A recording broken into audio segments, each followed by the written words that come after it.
So last week, Jerome Powell, the chair of the Federal Reserve, had the FOMC meeting, the monthly meeting where they talk about interest rates. He mentioned this.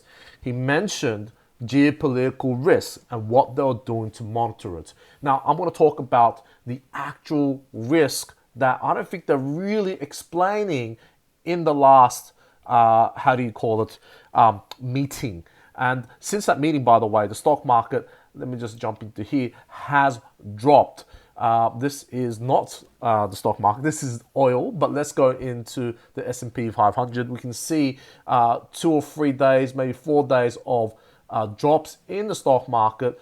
Overall, not, it's not going to change the world, but significant relative to the last couple of weeks to months. A significant drop. Now, I'm going to explain to you by the end of this video why we could be seeing far more significant drops, a recession, or perhaps inflation with a potential war happening in the Middle East.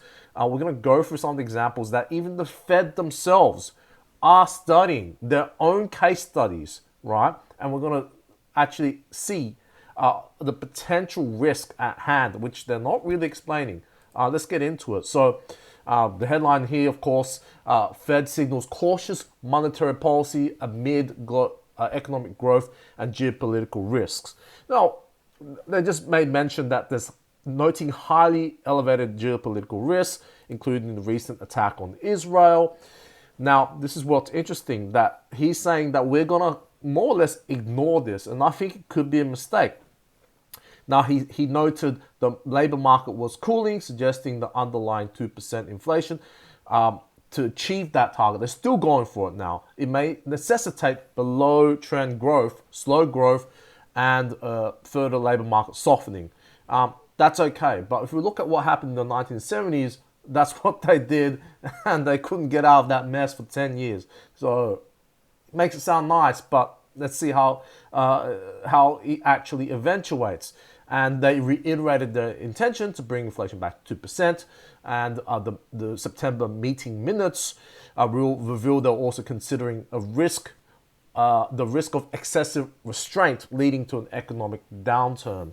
Now, I'll show you a few things which shows that they may not have a choice of an economic downturn, but we're just going to the meeting last week just a little bit more. He mentioned that, yes, they are still hitting 2% under all circumstances. They, in the last 18 months, they understand that they've raised interest rates by 525 basis points, 5.25% in the historically fastest rate, as well as withdrawing money from the system at $1 trillion by the bond sales. Now, he's just repeating himself. This is what we're going to do. My colleagues and I remain resolute in our commitment to returning inflation to 2% over time. Now, my question to yourselves, to everyone, is how resolute were they when they said that inflation was transitory, right? And then, half a year later, actually it's probably more than that, they realize, oh, it's not transitory. But people were screaming from the rooftops to the, at least 12 months ahead of when they dropped the terminology of inflationary, temporary inflation, right?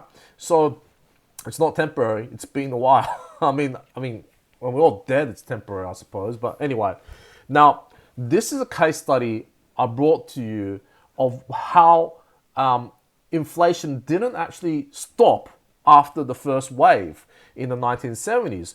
We had one wave, you can see here, one wave in the early 70s, late 60s, right? And then that was reaching over 5%. And then we had another wave of inflation, over 10% the next time. And then another wave close to 15%. Now, what if I showed you an overlay of what happened in the Middle East with the conflicts during this same period? How would that chart look like? If I just put an X on where they actually had the Middle Eastern conflict with, Israel and Gaza and the Palestinians. If I overlaid that chart, of war here, how would that look like, right? So I find the parallels between what's happening now and well as the 1970s, extremely, just it's so similar. It's like they're getting it out of a playbook. So this idea that we have one wave of inflation and we're under control, it's not true. And what's really funny is that before this great inflation, if you can see here, period. And by the way, this study, this chart comes straight from the Federal Reserve History website, right? So these people actually study their own archives, and it actually says the great inflation. So he, as well as the Federal Reserve, should actually know this chart because their organization produces this stuff, right? But what's interesting is before this great inflation period, we were getting record, at that time, sort of record low interest rates of inflation of 2% or 1%, very low inflation, just like what we had before this inflation rate, right? So low inflation from the past doesn't necessarily predict inflation of the future, right? Now, I'm just going to show a chart also of how inflation looks like now, right? This is from Game of Trades. I think they make a YouTube channel too. They're good guys, and obviously I'm using the chart, so it's clearly good. Look at the similarity between inflation, right, of what has been happening with the 1960s to 80s. We have waves of inflation that look remarkably similar, right? Now, there has been talk, now this is where I want to bring it up, where everyone thinks, well, at least the Fed says we're going to 2% inflation no matter what. And already there's people in the background telling them, hey, maybe we shouldn't go for 2% anymore. Maybe we should just give up the fight, right? Now, this is from the economic arm of the UN. They said we should probably relax 2% inflation and have higher than 2%, from the UN Conference on Trade and Development. So in the background, this is October the 4th. So not too long ago, we have the UN saying maybe we should have high inflation and not take this fight on.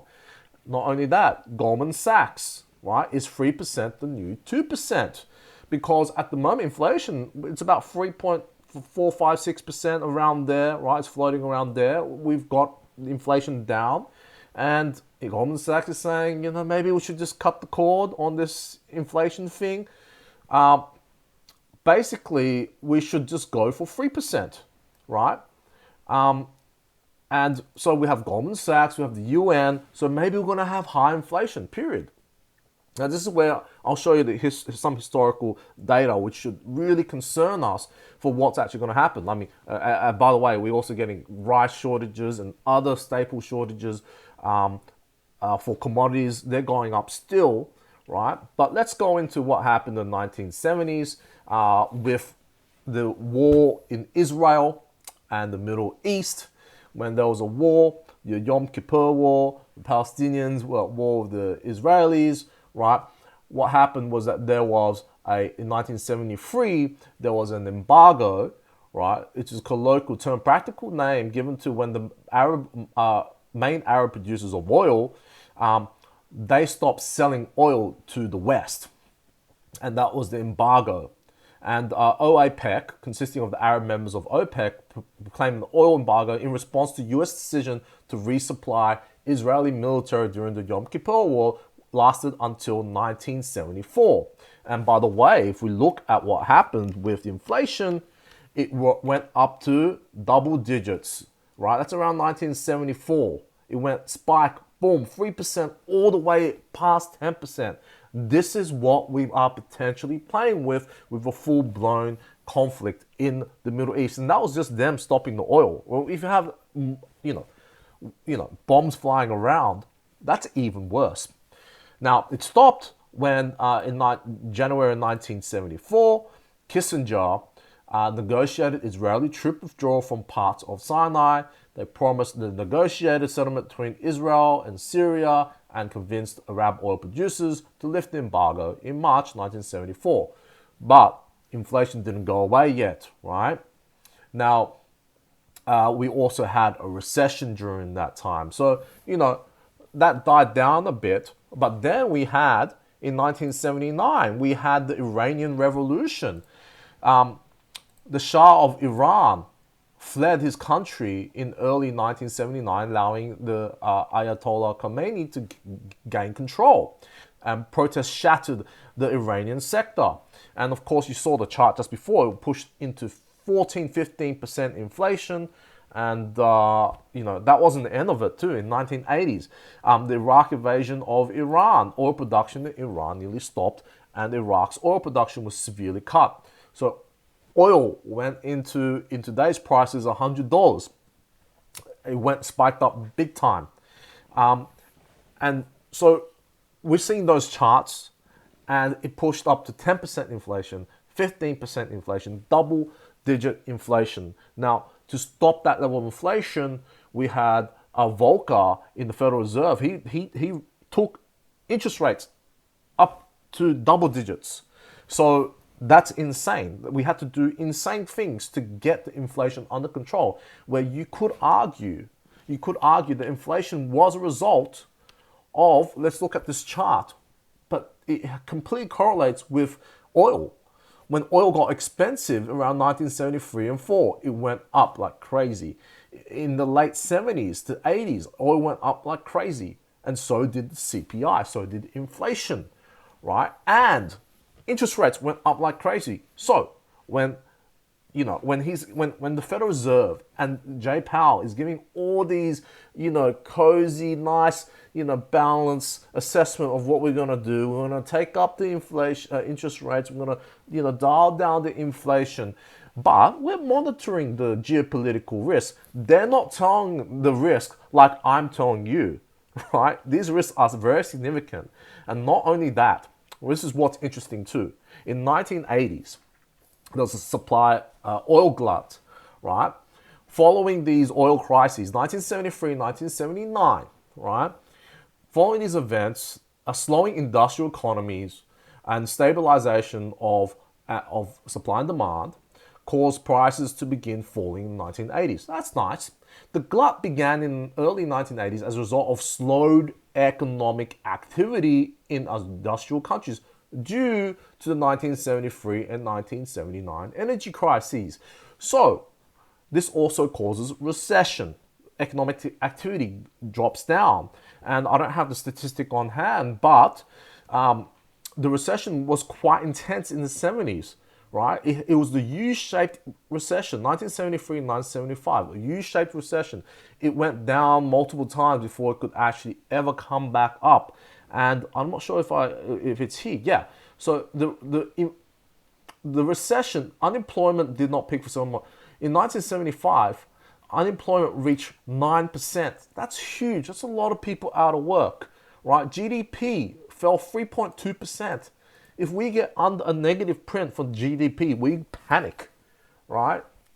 So massive decline in GDP, recession doesn't end for years, as well as record high or very high unemployment rates, 9% unemployment rates, double-digit interest rates, right? And this was across the board in the UK also, 3.9% decline, right? So globally, it was officially stagflation. We didn't really see this before. Now, people are talking about stagflation, blah, blah, blah. It's just really funny that we've been talking about stagflation for the last 1 or 2 years. And one of the main contributors to that stagflationary period, or rather, according to the Federal Reserve history, the Great Inflation period, one of the main things happening in the background was the Israel and Middle East conflicts. And it's happening all again. It's almost as if someone's getting this out of a playbook and just ticking the boxes again, I think. I don't know. Do you think it's like that? And, there's some people, they like to imagine there's something nefarious going on. But I'm not going to comment on that, at least not yet. I just find that people are underplaying, or at least the government officials are underplaying what's happening. And I just wanted to bring your attention to some of these things we're seeing. These triple spikes, right? We saw one spike. I don't want to be alarmist, but if there is ever a Middle Eastern conflict coming up now, we're probably going to see these spikes. And, I don't think the news is going to tell you until it happens. Trust me, Wall Street is probably buying up oil in the way that they know how. And let's go to the oil chart, right? They're not telling you what's happening? They're slowly buying this oil up, and it could shoot through the moon. But they're not going to tell you because their friends are all working in the news media, right? The stock market could drop, but they're not going to tell you until it's too late because they get paid when the stock market goes up, and they want to keep getting paid their bonuses until it's after Christmas or whatever. So they're invested in it, but we've just crossed under the 200 moving average, and we've quite decisively broken through it, but I think it'll come back up and retest it. That's just me. It's not going to come down that quickly, but overall, we are still on a massive high compared to COVID, at least before COVID. This is 2019. I mean, I wouldn't be surprised if we went back to 2019. Anyway, if you liked the video, drop a like, share it with your friends. Let me know what you think. If you disagree or agree in the comment section.